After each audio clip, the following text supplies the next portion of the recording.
تبارك الذي نزل الفرقان على عبده ليكون للعالمين نذيرا.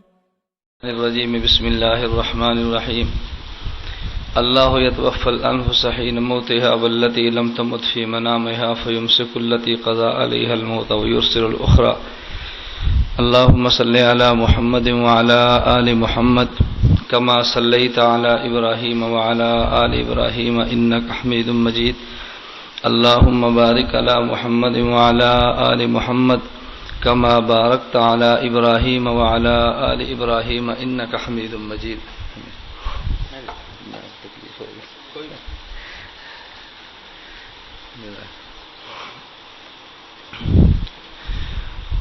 مولانا مفتی زبیر صاحب دامت برکاتہم نے مجھے حکم دیا تو میں حکم کی تعمیل کے لیے آپ حضرات کے سامنے حاضر ہوں.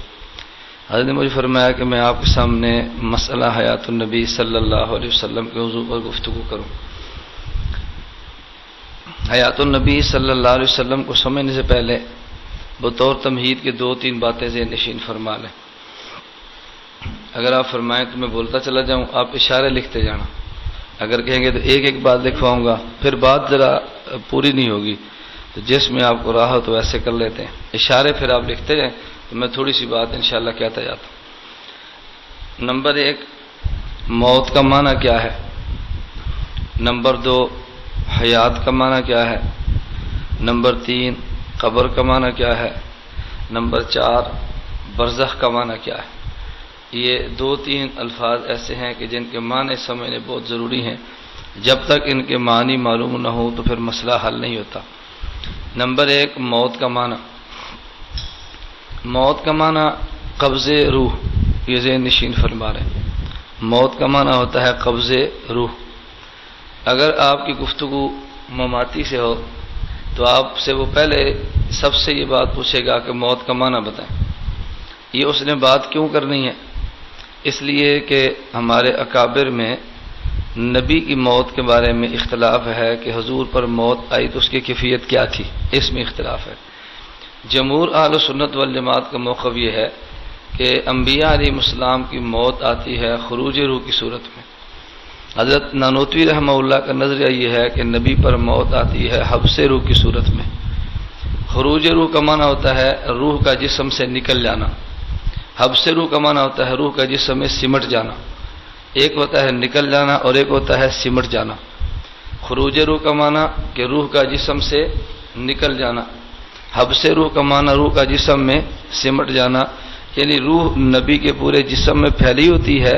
اللہ رب العزت اس کو سمیٹ کر قلب اطہر میں جمع فرما دیتے ہیں اور بعد میں اسی روح کو پھر پھیلا دیتے ہیں. حضرت نانوتوی رحمہ اللہ کا نظریہ یہ ہے. جب آپ نے موت کا معنی کرنا ہے خروج روح تو وہ کہے گا کہ تم مولانا قاسم نانوتوی کو نہیں مانتے، اور جب آپ نے موت کا معنی بیان کرنا ہے حبس روح تو وہ کہے گا آپ جمہور اہل سنت والجماعت کو نہیں مانتے. اس پر انہیں شور مچانا ہوتا ہے. اس لیے وہ کہتے ہیں کہ حضرت نانوتوی رحمۃ اللہ علیہ نے موت کا معنی غلط کیا، قرآن کے خلاف کیا، حدیث کے خلاف کیا. مولانا نانوتوی اس بات کو سمجھتے نہیں تھے. یہ شور پھر مماتی میں چاہتے ہی رہتے ہیں. تو ان سے جب بھی وہ کہیں موت کا معنی تو آپ کیا تعریف کرو گے؟ قبض روح. ہماری وزیر آباد میں مماتیوں سے گفتگو ہوئی 3 گھنٹے. یہ باضابطہ مماتیوں سے ہماری ہونے والی گفتگو تھی. اس کے بعد پھر دوسری گفتگو ہوئی مولانا عبدالرحمن شاہ صاحب شیخ الحدیث جامعہ صدیقیہ گجرانوالہ کے داماد مولوی شفقت مماتی کے گھر میں وزیر آباد سے پہلے اور گجرانوالہ سے بعد راہ والی میں آتا ہے کینٹ، ان کے گھر میں. تیسری گفتگو نہیں ہوئی اور انشاءاللہ نہیں ہوگی. انشاءاللہ ایک ہوئی، دوسری ہوئی، اس کے بعد بات ختم ہوگی. پہلی گفتگو کا منشا یہ تھا کہ وہ حضرات مولانا اسماعیل محمدی صاحب دامت برکاتہم کے یہاں وزیر آباد پہنچے. جرأت دیکھیں، مولانا کی مسجد میں کہ ہم سے مناظرہ کرو، ہم سے مناظرہ کرو. وزیر آباد مشہور کیا کہ محمدی ہم سے مناظرہ نہیں کر سکتا. میں راول پنڈی تھا، ان سے طے ہو گیا جی صبح مغرب کے بعد بات ہوگی. مولانا محمد صاحب نے مجھے فرمایا کہاں پر ہو؟ میں نے کہا جی راول پنڈی. پروگرام کیا؟ میں نے کہا میں نے صبح مری جانا ہے. تو انہوں نے فرمایا ابھی یہاں تو مماتی بہت خراب کر رہے ہیں. میں نے کہا جی میں آیا. میں وہاں 3 بجے دوڑا اور مغرب کو وزیر آباد پہنچ گیا. میں نے کہا آپ بتائیں گفتگو کیا کرنی ہے؟ انہوں نے کہا جو ان کے مسجد میں جانا ہے. میں نے کہا ابھی فون کرو. انہوں نے کہا ہم آ رہے ہیں. فون کیا تو مماتیوں کا مدرسہ دارالعلوم تعلیم القرآن وزیر آباد میں. حافظ عمران اس کی موت میں افسانہ نے کہا جی میں تو لاہور میں ہوں. آپ لاہور میں کیوں؟ میں نے کہا مجھے کام تھا. دوسرے کدھر ہے؟ پھر کدھر ہے کدھر ہے؟ گفتگو طے ہوئی تو نے کہا جی صبح کا وقت طے کر لیں. میں نے کہا جی صبح کا طے کر لیں، بہت اچھی بات. صبح فجر کی نماز کے بعد پھر وقت طے ہو گیا. جمعرات کی بجائے یہ بدھ تھی، جمعے کو میں نے وہاں سے گاڑی دلائی تو پھر راولپنڈی. میں نے مری پروگرام کیا، مری سے نکلا تو رات پھر گجرانوالے آ گیا. فجر کی نماز کے بعد ہم نے تیاری کر لی. میں نے کہا بہت اچھی بات، میں اپنے ذاتی لیٹر پیڈ پہ اپنا عقیدہ لکھ دیتا ہوں، اور انہیں کہہ رہے تم اپنے ذاتی لیٹر پیڈ پہ اپنا عقیدہ لکھ دو. میں بڑے اختصار سے بات سنا رہا ہوں. ہم وزیر آباد پہنچ گئے. وہ دیکھتے کہتے ہیں جی مولانا محمدی صاحب نہیں آئے. میں نے کہا مولانا محمدی صاحب نہیں آئیں گے، آپ کیوں آئے؟ میں نے کہا بھائی میں اپنی جماعت کا ناظم اعلیٰ ہوں، مولانا محمدی صاحب ہماری جماعت کی شورا کے رکن ہیں. آپ کا ناظم اعلیٰ نہیں آیا، اس نے اپنا نمائندہ بھجوا دیا. ہماری جماعت کا ناظم اعلیٰ خود آ گیا، اعتراض کی کیا بات ہے؟ آپ ضیاء اللہ شاہ بخاری صاحب کے پاس گئے تھے نا، وہ خود نہیں آئے. انہوں نے تحریر لکھ دی کہ یہ میرا نمائندہ ہے. تو تحریر لکھ کر نمائندہ اس وقت بھیجتے ہیں جب اصل کو عذر ہو. مجھے عذر نہیں ہے، میں آ گیا ہوں. مولانا کو کوئی عذر ہوگا تو وہ نہیں تشریف لا سکے نا. تو میرے ہوتے ہوئے محمدی صاحب کی حاجت نہیں ہے. جب ضرورت ہوگی تو مولانا محمدی صاحب آ جائیں گے. اس پر ہمیں آدھا گھنٹہ لگا. خیر اللہ نے کیا وہ بیٹھ گئے. میں نے کہا گفتگو ہم طے کر لیتے ہیں، مناظرہ مولانا اسماعیل محمدی صاحب کر لیں گے. چلو جی ٹھیک ہے. لائیں بھائی تحریر مماتیوں نے پیش کی. یہ وہ تحریر تھی جس پر بہت شور مچاتے تھے کہ ہم سے مناظرے نہیں ہو سکتا. میں نے محمدی صاحب سے کہا ان کی تحریر تو دکھاؤ. تحریر دیکھی تو میں نے کہا حضرت یہ اس تحریر میں پہلے صفحے پر مماتی تحریر کی پہلی سطر پر یہ ہارے گا. آپ میدان تو پہلی سطر اس نے لکھ کر پھنس گیا مماتی. مولانا نے کہا وہ کیسے؟ میں نے کہا تحریر دیکھیے اس نے کتنی غلط لکھی ہے. مماتیوں نے تحریر کی ابتدا میں لکھا کہ عقیدہ مسلک علماء دیوبند کی جو جماعتوں میں عقیدہ حیات النبی صلی اللہ علیہ وسلم بعد از وفات میں اختلاف کا آغاز 1957 سے ہوا ہے. یہ تحریر میرے پاس موجود ہے. ہمارا سرگودے کا جو مناظرہ چھپا ہے اس کے اندر میں نے سارے چھاپ دی ہے، میرے پاس موجود ہے. میں نے کہا بہت اچھی بات. میں نے کہا یہ پڑھیں تحریر. یہ تحریر آ گئی. میں نے کہا مولانا آپ نے تو مسئلہ ہی صاف کر دیا. ہمارا اور آپ کا پہلے مناظرہ اس پر ہوگا کہ دیوبندی کون ہے. میں کہتا ہوں آپ دیوبندی نہیں ہیں. کہتے کیوں؟ میں نے کہا آپ نے لکھا ہے علماء دیوبند کی جو بات میں اختلاف کا آغاز 1957 سے ہوا ہے. اگر اختلاف ہم نے کیا تو ہم نکلے، آپ نے کیا تو آپ نکلے. اس پر 3 گھنٹے لگے لیکن مناظرہ نہیں ہو سکا. آخر کار مماتیوں نے ایک مماتی مولوی کہنے لگا، کہتا یار تو کتنا اچھا جہاد کا کام کر رہا تھا، تجھے کیا ضرورت جہاد کی چھوڑ کر اس فڈو میں پڑھنے کی. میں نے کہا یہ تو میں نے کمزوری ہے جہاد چھوڑ دیا، وہ میں مان لیتا ہوں، آپ اپنی بات کریں، اس پر گفتگو کریں. اخیر جی مماتیوں نے، میں اللہ کو گواہ بنا کر کہہ رہا ہوں، انہوں نے ہمیں کہا جی آدمی باہر نکالے، ہم نے آپ سے الگ بات کرنی ہے. ہم نے مسجد سے سارے آدمی باہر نکال دی. میں نے کہا پتہ ہے کیا بات کرنی ہے؟ انہوں نے کہا جی مولانا اس کا کوئی اور حل ہو سکتا ہے. میں نے کہا حل ہو سکتا ہے. کہتا ہے جی کون سا؟ میں نے کہا آپ خود کو کہہ دیں کہ ہم دیوبندی نہیں ہیں، بہت آسان حل ہے. کہتا ہے جی اس کے علاوہ کوئی حل؟ میں نے کہا اس کے علاوہ بھی ہے. کہتا ہے جی وہ کون سا؟ میں نے کہا تم کہہ دو کہ ہم دیوبندیوں کے عقیدے مانتے ہیں، یہ بھی حل ہے. کہتے ہیں اس کے علاوہ کوئی حل؟ میں نے کہا اس کے علاوہ حل یہ کہ مناظرہ کر لیں، طے کر لیں. اس کے علاوہ تو میں نے کہا چوتھا کوئی حل نہیں ہے نا. آخر کار انہوں نے پھر طے کیا ہم سے گفتگو کرنے کے لیے. وزیر آباد میں ملاقات طے ہوئی مولوی شفقت مماتی کے گھر. میں نے کہا جی بہت اچھی بات ہے. کہتے ہیں جی بعد میں طے کریں. میں نے کہا کر لیتے ہیں، بڑی لمبی گفتگو ہے، میں خلاصہ بتا رہا ہوں. گفتگو طے ہوئی، ہم پھر پہنچ گئے. میں نے کہا چلیں جی. وہاں مولوی خضر یہ آتا ہے تلا گھنگ کا، وہ آیا. یہ پوری داستان تو سننے والی ہے، میں صرف خلاصہ عرض کر رہا ہوں. مولوی خضر آتا ہے.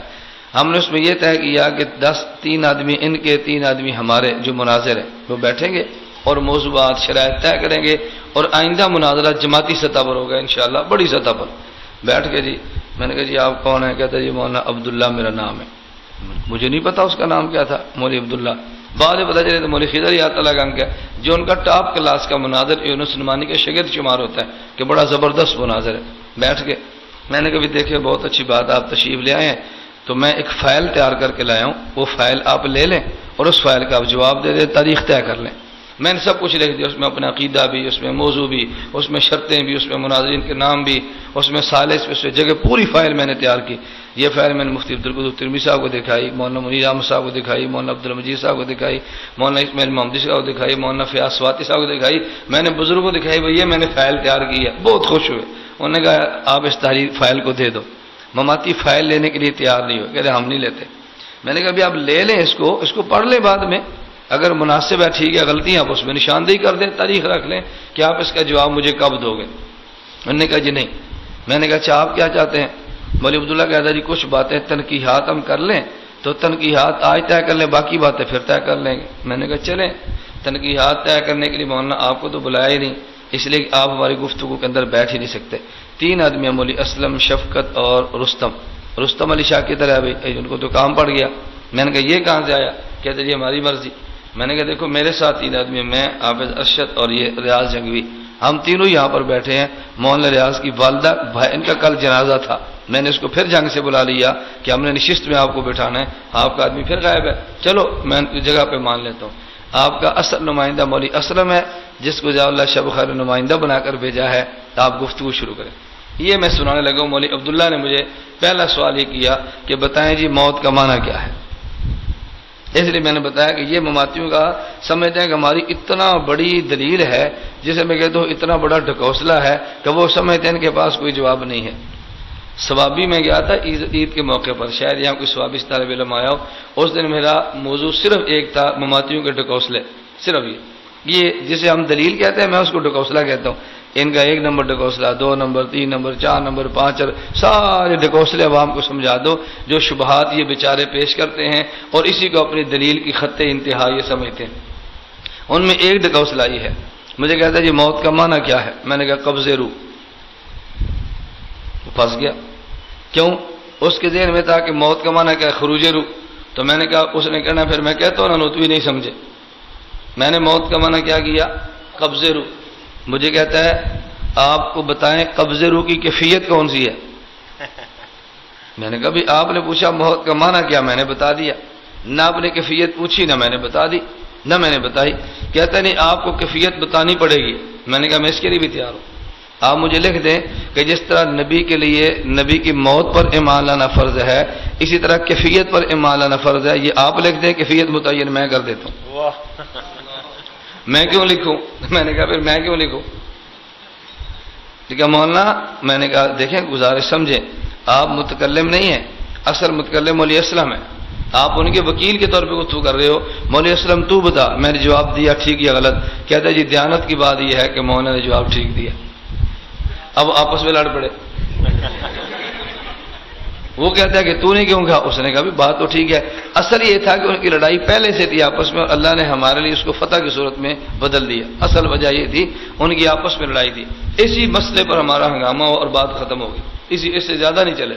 میں نے کہا بھی چلے اور کچھ نہ بنا تو مولوی شفقت مماتی کہتا ہے کہ مولانا آپ ایسا کریں، ہمیں نہیں معلوم تھا آپ اتنی بڑی سطح پہ مناظرہ کرنا چاہ رہے ہیں، ہم نے سمجھا کہ چھوٹی سطح پر ہے، تو ہم ایسا کرتے ہیں کہ اپنے امیر مولانا طیب طاہری صاحب سے ہم اپنا نمائندہ لکھوائیں گے۔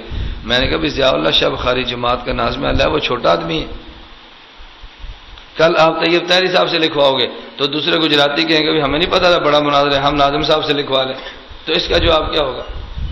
کہتے ہیں نہیں ہم امیر صاحب سے لکھواتے ہیں۔ میں نے کہا مجھے یہ بھی منظور ہے۔ کہتے ہیں ہم مولانا طیب طاہری صاحب سے نمائندگی لکھوائیں گے، تو کیسے لکھوائے گا؟ میں نے کہا میں لکھواؤں گا نہیں، میں لکھ کر دوں گا۔ کہتا ہے جی کیوں؟ میں نے کہا میں تو ناظم اعلیٰ جماعت کا، میں تھوڑا لکھواؤں گا، میں خود آؤں گا یا لکھ کر دوں گا، مجھ سے سوال مت کرو کیسے لکھواؤں گا۔ کہتے تیری کیا حیثیت ہے؟ میں نے کہا میری حیثیت ہے ناظم اعلیٰ کی جو ہوتی ہے وہی میری حیثیت ہے، اور کیا؟ کہتے آپ مولانا سلیم اللہ سے لکھواؤ گے۔ میں نے کہا بھی کیوں؟ کہتے مولانا طیب طاہری صاحب کے سامنے آپ کی کیا حیثیت ہے؟ میں نے کہا جب آپ وزیر آباد آئے تھے اور مولانا محمدی صاحب نے کہا تھا آپ کی کیا حیثیت ہے، تو آپ نے کہا تھا حیثیت کا پتہ تو میدان میں چلتا ہے نا، اگر یہ بات میں کہہ دوں کہ میری اور طیب طاہری کی سیرت کا پتہ میدان میں چلے گا تو پھر آپ بھی تو یہی کہہ رہے تھے اس وقت کہ نہیں جی میدان میں پتہ چلتا ہے، تو میں بھی کہتا ہوں میدان میں پتہ چلے گا۔ میں نے کہا عقل سے کام لو، میری 2 مرتبہ آپ سے 3 گھنٹے گفتگو ہو چکی ہے، میں نے ایک بار بھی نہیں کہا تم چھوٹے ہو، حالانکہ چلو علم میں سے عمر میں تو آپ مجھ سے چھوٹے ہو نا، میں نے آپ سے نہیں کہا آپ مجھے تانا کیوں دیتے ہو کہ تو چھوٹا ہے، اس لیے یہ میدان میں پتہ چلے گا۔ کہتا نہیں آپ کو لکھوانی پڑے گی۔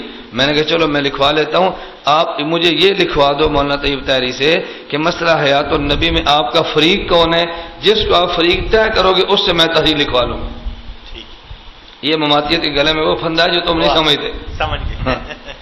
میں نے کہا آپ کے امیر صاحب لکھ دیں کہ مسئلہ حیات پر اشاعت و توحید کا فریق وفاق المدارس ہے، میں مولانا سلیم اللہ خان سے لکھوا لیتا، تو وفاق سے نکلے۔ آپ لکھو کہ ہمارا فریق جمعیت علماء اسلام ہے، میں مولانا فضل الرحمان سے لکھوا لیتا ہوں۔ آپ لکھو ہمارا فریق سپاہی صحابہ ہے، میں مولانا علی شیر حیدری سے لکھوا لیتا ہوں۔ آپ لکھو ہمارا فریق تبلیغی جماعت ہے، میں مولانا اپنا حاجی عبد الوہاب صاحب سے لکھوا لیتا ہوں۔ تم اپنا فریق طے کرو نا۔ اگر تم فریق نہیں طے کر سے اشاعت و توحید کا فریق اتحاد اہل سنت والجماعت ہے، پھر نمائندگی ہم خود لکھیں، کسی اور سے نہیں لکھوائیں گے۔ شاباش۔ اب تک مماتی اس پر نہیں آئے۔ میں انشاءاللہ آخر میں عرض کروں گا کہ مماتی تحریروں سے دوڑتا کیسے ہے۔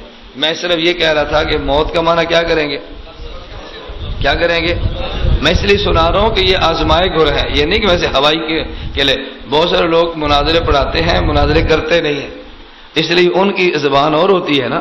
تو میں نے مناظرے پڑھائے کم ہے الحمدللہ۔ ہمارا جو عرصہ ہے نا تھوڑا سا، یہ سارا دن رات کا مناظروں کا ہے۔ ابھی میرے پاس تحریریں میں آپ کو دکھاؤں کہ ڈیرہ اسماعیل خان میں مماتیت کا گڑھ ہے۔ ایک لڑکا عبد الواحد سابقہ چتروڑی، اب وہ دیوبندی ہے، اس سے گفتگو مماتیوں نے کرنے کی کوشش کی، 7 دن لگے ہیں، مماتی دوڑے ہیں۔ وہ ساری تحریریں میں رات لے ہوں ڈیرہ اسماعیل خان سے۔ میں نے کہا دے دو مجھے تحریریں۔ اس نے کہا جی مناظرہ کرنا چاہ رہے۔ میں نے کہا لکھو تحریر۔ میری تحریر میں تم نے مفہوم نہیں لکھنا، لفظ لکھو۔ تحریر لکھ کے گی، پھر جواب، پھر تحریر کی، پھر جواب۔ 2 تحریریں آئیں، مماتیوں نے میدان چھوڑ دیا۔ آخر میں کہتا جی مماتی کہتے ہیں کہ ہمارا مناظرہ ملکی سطح پر نہیں ہوگا، ضلعی سطح پر ہوگا۔ میں نے کہہ رہا میں اس کے لیے بھی تیار ہیں۔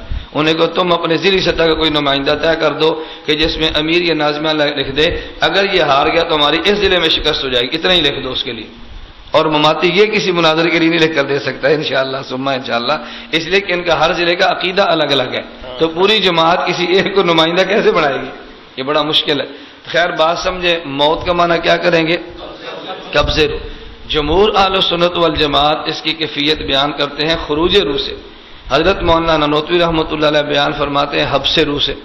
بعض حضرات کو اشکال پیدا ہوتا ہے کہ حضرت نانوتوی رحمۃ اللہ علیہ کا نظریہ شاید قرآن حدیث کے خلاف ہے، یہ بات غلط ہے۔ حضرت مولانا امین اکاڑوی رحمۃ اللہ علیہ سے مفتی محمد جو مولانا عبد الغنی جاجروی کا بیٹا رحیم یار خان کا، جس کو اپنے قرآن کی تفسیر پر بڑا اعتماد ہے، اس کے شاگرد میرے پاس خیال مدارس بیٹھا تھا تو رات کو آگے پڑھ رہا تھا۔ انہوں نے کہا جی یہ شیخ کے پاس۔ میں نے کہا شیخ کون تھا؟ کہتا ہے مفتی محمد کے پاس، جس نے حیات پر مناظرہ پڑھا ہے۔ میں نے کہا بھی اس کو ہمیں پڑھا دے، ہماری 1 بجے تک مجلس جمی۔ میں حیران ہوتا تھا، میں نے کہا سوائے شبہات اور ڈکوسروں کے کچھ بھی بیچارے نہیں پڑھاتے، کچھ بھی، صرف شبہ پیدا کرتے ہیں۔ خیر اس نے کہا کہ مولانا نانوتوی کو موت کا معنی نہیں آتا تھا۔ حضرت اکاڑوی نے فرمایا حضرت نانوتوی کو موت کے 2 معنی آتے تھے، تجھے صرف ایک آتا ہے، فرق صرف اتنا ہے۔ حضرت نانوتوی کا علم وسیع تھا تو ان کو موت کے دونوں معنی آتے، تیرے پاس علم کم ہے تو تجھے موت کا معنی ایک آتا ہے، اس لیے تو نے حضرت نانوتوی رحمۃ اللہ علیہ پر اعتراض کر ڈالا ہے۔ حضرت نانوتوی فرماتے کہ موت کا معنی ہوتا ہے قبض روح، اور یہ قبض روح کا لفظ احادیث مبارکہ میں بھی آتا ہے۔ نبی پاک صلی اللہ علیہ وسلم فرمایا ان اللہ خلق آدم یوم الجمعۃ وقبض فیہ، وقبض، حضور نے کون سا لفظ استعمال فرمایا؟ قبض کا۔ حضور نے فرمایا ان اللہ قبض ارواحکم وردها حین شاء، لفظ کون سا استعمال فرمایا؟ قبض کا نا۔ تو میں نے مماتیوں سے کہا موت کا معنی میں نے وہ کیا جو نبی نے کیا ہے۔ میں نے موت کا معنی کون سا کیا؟ جو اللہ کے نبی نے کیا ہے، اور آپ موت کا معنی اللہ کے نبی سے نہیں دکھا سکتے۔ تو بتاؤ معنی میرا ٹھیک ہوگا یا آپ کا ٹھیک ہوگا؟ آپ خود کہتے ہو بھائی قرآن متن ہے، حدیث اس کی شرح ہے، تو قرآن موت کا لفظ استعمال کرتا ہے، نبی موت کا معنی بیان کرتا ہے، تو نبی والا موت کا معنی مان لو نا۔ تو موت کا معنی کیا کریں گے؟ قبض روح۔ اب قبض روح کی حضرت نانوتوی رحمۃ اللہ علیہ فرماتے ہیں کہ 2 صورتیں ہیں، ایک نبی کے لیے، ایک غیر نبی کے لیے۔ حضرت نانوتوی رحمۃ اللہ علیہ فرماتے ہیں کہ دلیل حضرت کی ذرا تھوڑا سا غور کرو۔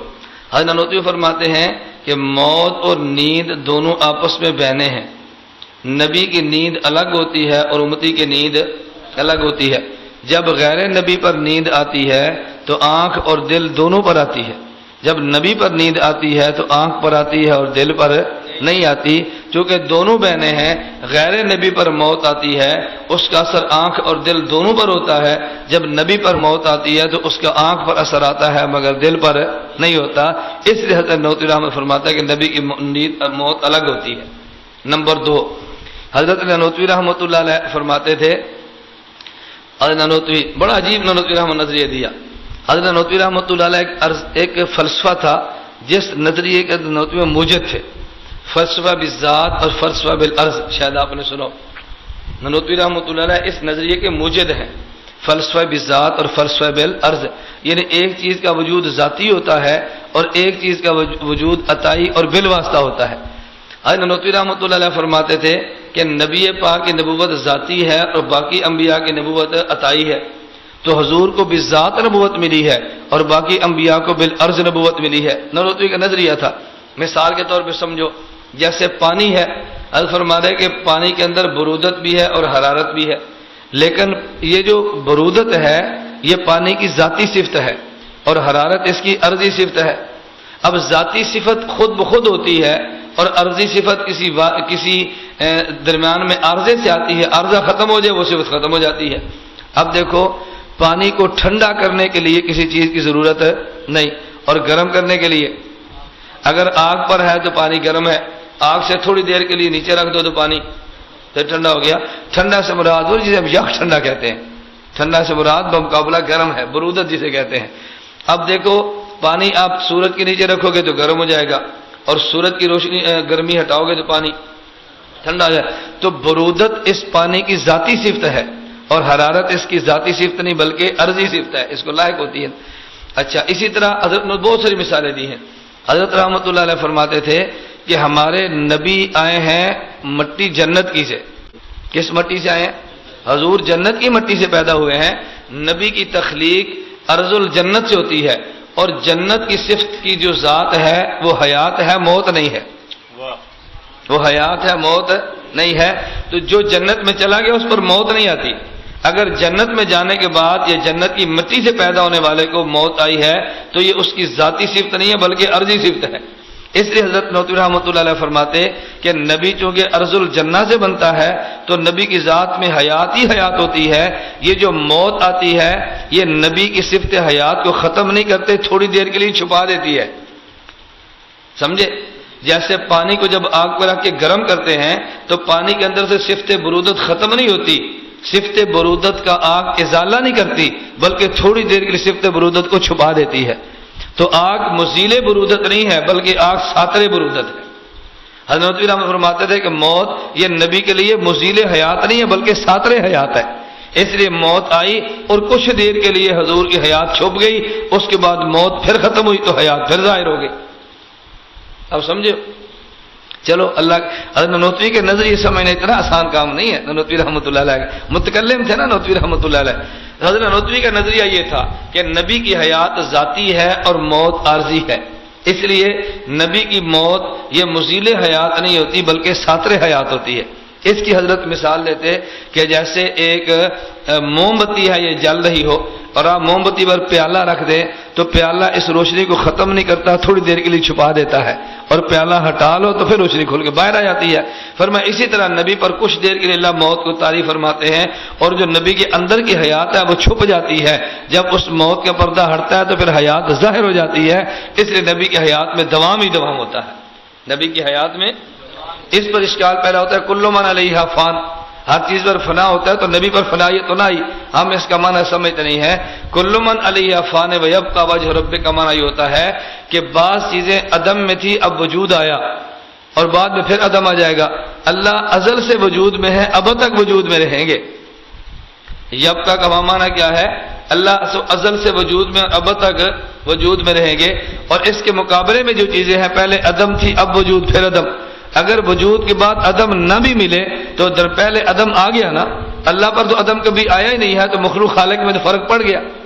دوسری بات یہ ذہن نشین فرما لیں کہ کل من علیہ فان کا مطلب یہ ہے فنا ہر چیز کا اس کی ذات کے اعتبار سے ہوتا ہے۔ ہر چیز کی فنائیت الگ الگ ہوتی ہے، ہر چیز کی فنائیت الگ الگ۔ دیکھیں مثلاً یہ ایک تہ خانہ ہے، اس کی ایک صورت یہ کہ اگر کوئی آدمی اس تہ خانے کو اسی طرح اٹھائے، اب تو نیا سسٹم بنا ہے نا، چھتوں کو بدلنے کے لیے کرین آتی ہے، پورے چھت کو اٹھا دیتی ہے اور چھت سائڈ پہ کرتے ہیں، پھر دیوار اوپر کر کے پھر چھت اوپر آ جاتا ہے۔ اب اس کو فنا کرنے کی ایک صورت یہ بھی ہے یہاں سے پورا تہ خانہ اٹھاؤ اور اٹھا کے یہاں رکھ دو، لوگ یہ تہ خانہ کو جو ختم ہو گیا، ختم ہوا کہ نہیں ہوا۔ اور ایک صورت یہ کہ بارود لگاؤ پورے تہ خانے کو اڑا دو، تو لوگ کیا کہیں گے تہ خانہ۔ فنائیت دونوں پر آئی ہے نا، لیکن پہلی فنا کی نوعیت اور تھی، اب فنا کی نوعیت اور ہے۔ تو ایک انسان ہے اس دنیا میں روح اور جسد کے تعلق سے چل رہا ہے، ایک وقت آیا کہ تعلق ختم ہوا اور یہ کچھ دیر کے لیے لیٹ گیا، تو فنائیت آئی کہ نہیں آئی؟ تو نبی کی فنائیت الگ ہوتی ہے اور امتی کی فنائیت الگ ہوتی ہے. پہلے نبی اپنے اختیار سے ہاتھوں کو حرکت دے رہا تھا، اب اپنے اختیار سے حرکت نہیں دے رہا. پہلے نبی اپنے اختیار سے امہات المومنین کے پاس جا رہا تھا، اب نہیں جا رہا. پہلے نبی نماز پڑھا رہا تھا اس عالم میں، اب اس عالم میں نمازیں نہیں پڑھا رہے. فنائیت آئی ہے نا، اس لیے فرماتے تھے فنائیت ہر آدمی کی الگ الگ ہوتی ہے. یہ نہیں کہہ سکتے کہ نبی اس فنائیت کے لفظ سے خارج ہے. سمجھ گئے بات؟ پھر حضرت نانوتوی رحمۃ اللہ علیہ کا جو نظریہ تھا، اس نظریے کے حضرت عمر بھی ساتھی ہیں. حضرت نانوتوی اس نظریے میں متفرد نہیں ہے، بلکہ حضرت عمر کا نظریہ بھی نانوتوی رحمۃ اللہ علیہ والا تھا. آپ کے جی وہ کیسے؟ جب نبی کریم صلی اللہ علیہ وسلم پر موت آئی تو صحابہ نے کہا جی موت آ گئی. حضرت نانوتوی نے فرمایا موت ایسے ہی ہے نا. نانوتوی فرماتے نہیں حضور پر موت نہیں آئی، ابھی حضور اٹھ کر آئیں گے، ابھی اٹھ کر آئیں گے. جس نے کہا نا حضور پر موت آ گئی اور اٹھ کر نہیں آئیں گے، میں اس کے ہاتھ اور پاؤں کاٹ دوں گا. اب سوال یہ ہے کہ عمر جیسا شخص موٹی سی بات کو اعوذ باللہ نہیں سمجھ رہا. ایک عام درجے کا صحابی بھی محسوس کرتا ہے کہ نبی پر وفات آئی، کیونکہ حضرت عمر نہیں سمجھے وفات آئی. حضرت اکاڑوی رحمۃ اللہ علیہ فرماتے تھے حضرت عمر اور باقی صحابہ میں فرق یہ ہے کہ باقی صحابہ کی نظر حضور کی آنکھ پر تھی تو کہا حضور فوت ہو گئے، اور عمر کی نگاہ پیغمبر کے دل پر تھی تو کہا حضور زندہ ہیں، فوت نہیں ہوئے، ابھی آ رہے اٹھ. باقی کی نگاہ کس پر تھی؟ آنکھ پر. تو آنکھ تو سوئی ہوئی تھی، اس پر تو موت آ چکی تھی. اور عمر کی نگاہ دل پر تھی، انہوں نے دیکھا کہ دل جاگ رہا ہے تو فرمایا نبی زندہ ہے.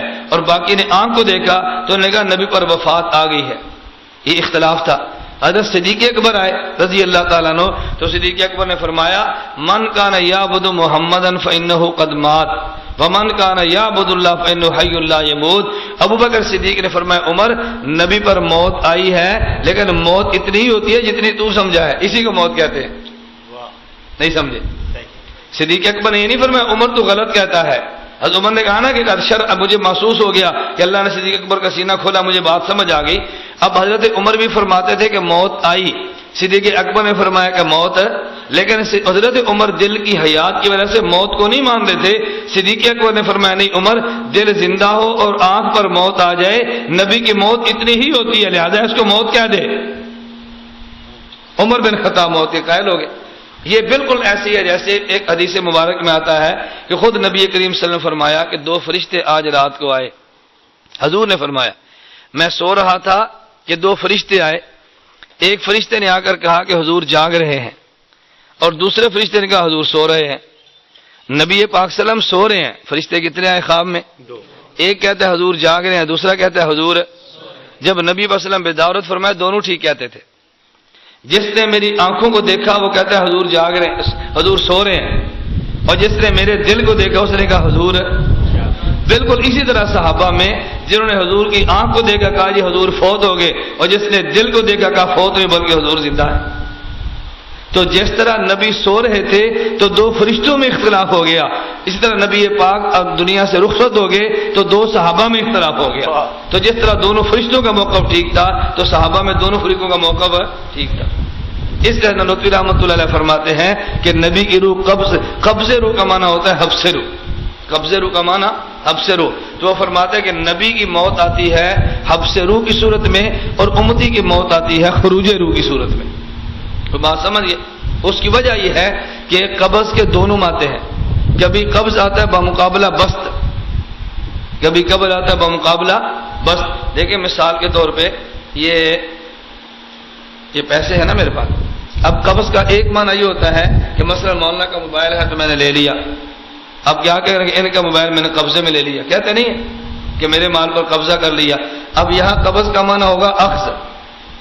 قبض کا معنی کیا ہوگا؟ اخذ، لے لینا. اور کبھی قبض کا معنی کیا ہوتا ہے؟ یہ دیکھو میں نے ہاتھ پھیلایا ہوا ہے تو میں کہتا ہوں ان ہاتھوں کو سمیٹ لیا. اسے کیا کہتے ہیں؟ تو یہ مقابلہ بست کیا ہے نا، اس لیے مٹھی کو قبضہ کہتے ہیں. مٹھی کو کیا کہتے ہیں؟ قبضہ. مقابلہ بست ہوا ہے. اس لیے میں عرض کر رہا ہوں کبھی قبض کا معنی ہوتا ہے اخذ، کبھی قبض کا معنی ہوتا ہے یوں سمیٹ لینا.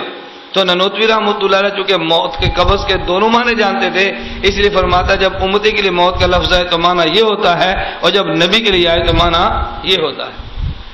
اب بات سمجھئے موت کا معنی کیا ہے. اس لیے حضرت نوتوی کا معنی بھی ٹھیک ہے اور ہمارے یہاں جمہور اکابر کا معنی بھی ٹھیک ہے. ہم دونوں کو مانتے ہیں, کسی ایک بزرگ کا انکار نہیں کرتے.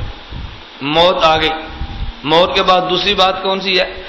قبر, حیات. اب دیکھو جب ہم نے موت کا معنی بیان کیا قبض, تو حیات کا معنی کیا ہوگا؟ حیات کا معنی کیا کریں گے؟ اب حیات قبض کا مقابل ہوگا نا, قبض کی نقیض ہوگی نا. ہم نے موت کا معنی کیا قبض کر لینا, تو حیات کا معنی ہوگا قبضے کو ختم کر دینا.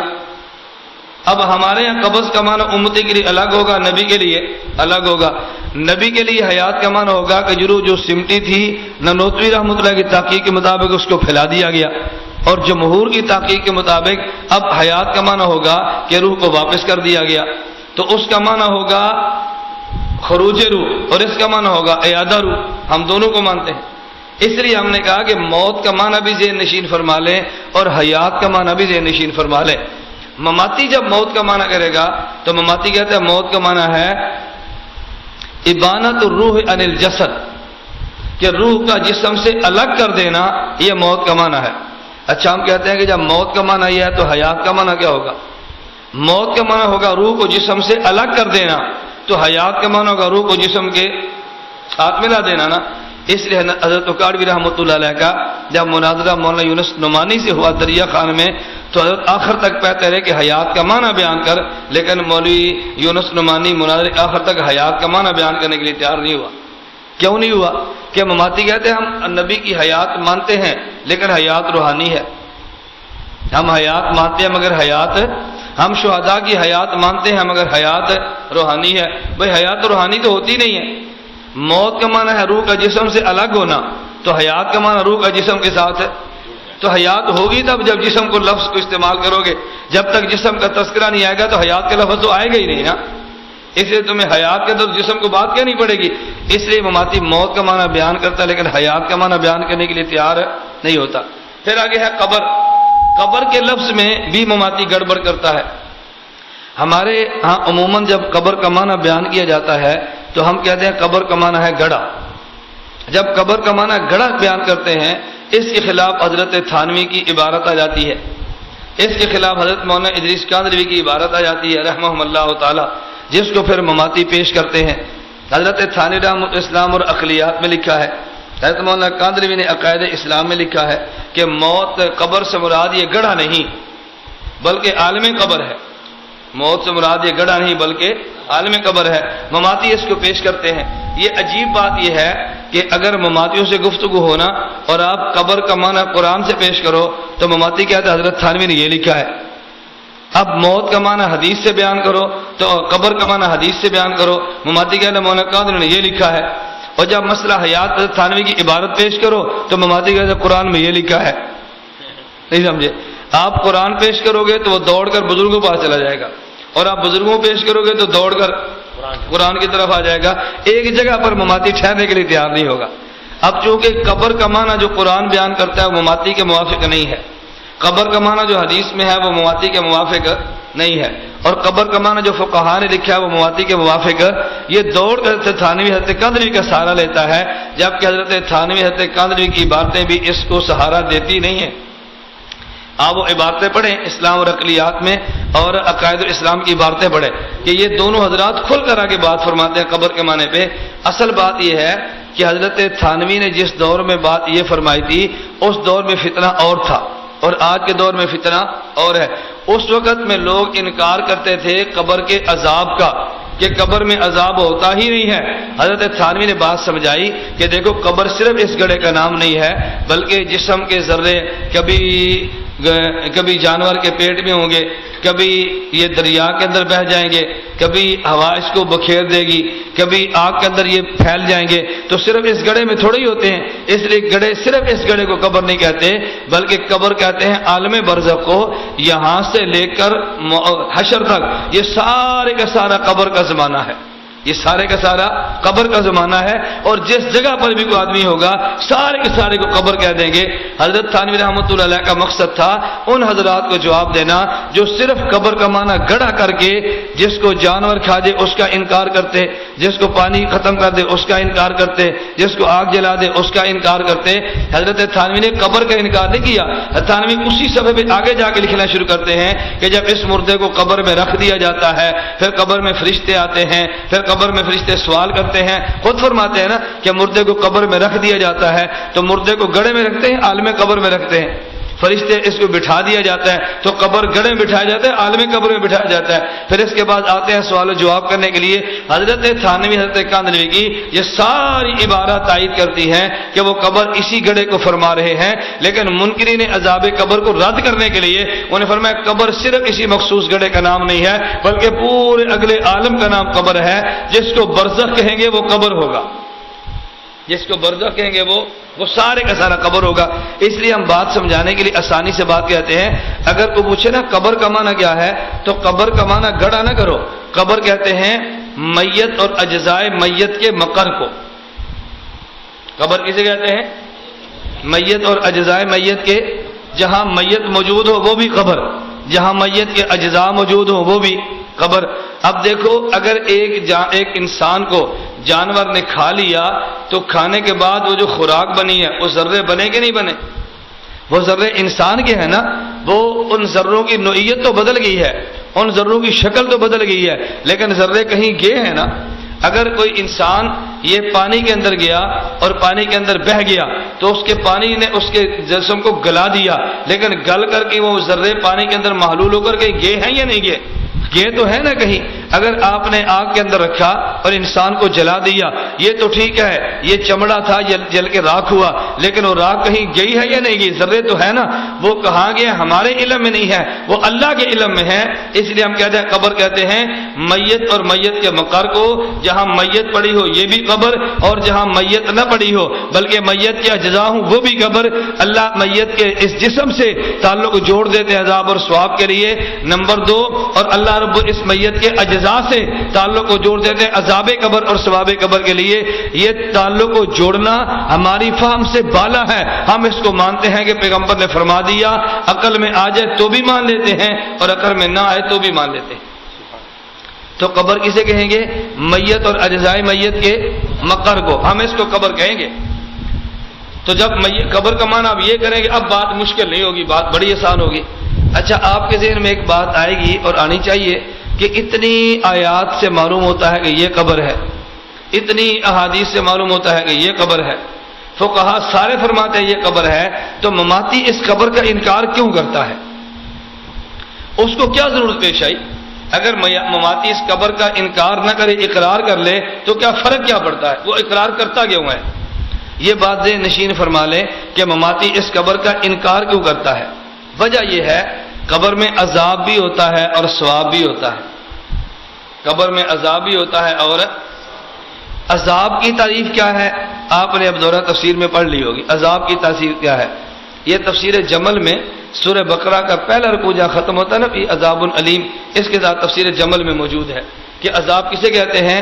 ایلام الحی علی سبیل الہوان۔ عذاب کا معنی کیا ہے؟ ایلام الحی علی سبیل الہوان، کسی کو دکھ پہنچانا ذلیل کرنے کے لیے، زندہ کو دکھ پہنچانا کس کے لیے؟ دیکھیں نا، آپ کو اپنے دوست ہے اس سے بڑا پیار ہے، آپ 1 سال بعد ملے ہیں تو آپ اس کو سینے لگا کر دباتے ہیں، تو دبانے سے کچھ تکلیف ہوتی ہے کہ نہیں؟ لیکن اس کو ذلیل کرنا مقصود ہوتا ہے، اظہار محبت مقصود ہوتا ہے، تو ذلیل کرنا مقصود تو نہیں ہے نا۔ آپ گھر میں جاتے ہیں تو چھوٹا بیٹا آپ کا ہوتا ہے، بھتیجا ہے، بیٹا ہے، بھانجا ہے، آپ اس کو پکڑتے ہیں اور کبھی رخسار کو اچھی طرح دباتے ہیں، تو کیا بیٹے کو ذلیل کرنا مقصود ہوتا ہے؟ پیار کرنا مقصود ہوتا ہے نا۔ تو کبھی آدمی کسی کو دکھ دیتا ہے اور مقصود اس کو ذلیل کرنا نہیں ہوتا، مقصود پیار کرنا ہوتا ہے۔